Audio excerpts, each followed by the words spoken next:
আজকে আমি বানাবো টমেটোর চপ। আর চলো তোমাদের সঙ্গে একটুখানি কি কি উপকরণ লাগছে সেগুলো একবার পরিচয় করে দিই। আমরা তো দোকান থেকে সব কিছুই চপ কিনে খেতে পারি, কিন্তু বাড়িতে বানিয়ে খাওয়ার মজাটাই হচ্ছে একটু অন্যরকম। বাড়িতে স্বাদ আর দোকানের স্বাদ দুটোই আলাদা। আর এখানে আমি দেখো বেসনটাকে মানে ব্যাটারটাকে রেডি করে রেখেছি। এখানে বেসন দিয়েছি, চালগুঁড়ি দিয়েছি, নুন, হলুদ, একটুখানি লঙ্কার গুঁড়ো, গোলমরিচ গুঁড়ো আর দিয়েছি কালো জিরে। দিয়ে ভালো করে ব্যাটারটাকে রেডি করে নিয়েছি। এখানে কাঁচা লঙ্কা, পেঁয়াজ, ধনেপাতা কুচিয়ে নিয়েছি।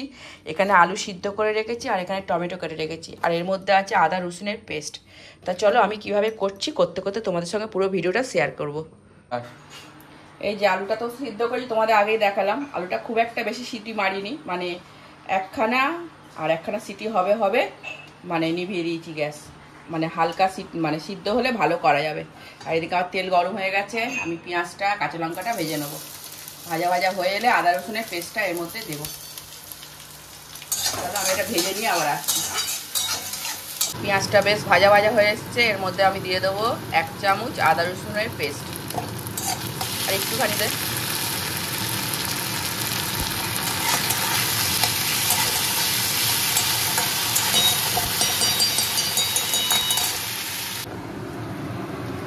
এবার এর মধ্যে আমি গ্রেট করা আলুটা দিয়ে দেবো। দিয়ে ভালো করে নাড়াচাড়া করবো। তার মধ্যে একটুখানি লবণ দিয়ে দেবো, যেহেতু আমার সবেতেই লবণ দেওয়া আছে, বেসনে, তারপরে তাই জন্য পরিমাণ মতো লবণটা দেবো। আর দিয়ে দেবো ধনেপাতা কুচনো।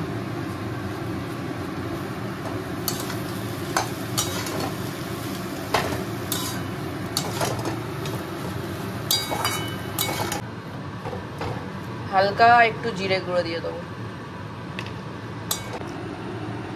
এর মধ্যে একটুখানি দিয়ে দেবো টমেটো সস। এখন একটুখানি আলুটাকে ঠান্ডা হতে দেবো, কারণ আলুটা খুবই গরম। আলুটা আমার ঠান্ডা হয়ে গেছে। এর মধ্যে একটা করে টমেটো দিয়ে আর একটা গোল করে এটাকে ভালো করে করে নেব। এইভাবে সব কটা গড়ে নিই।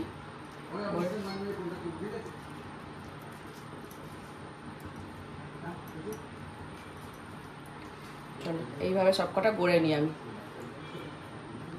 এই যে আমার চপগুলো গড়া হয়ে গেছে। এবার ব্যাটারে চোবাবো আর তেলে ছাড়বো।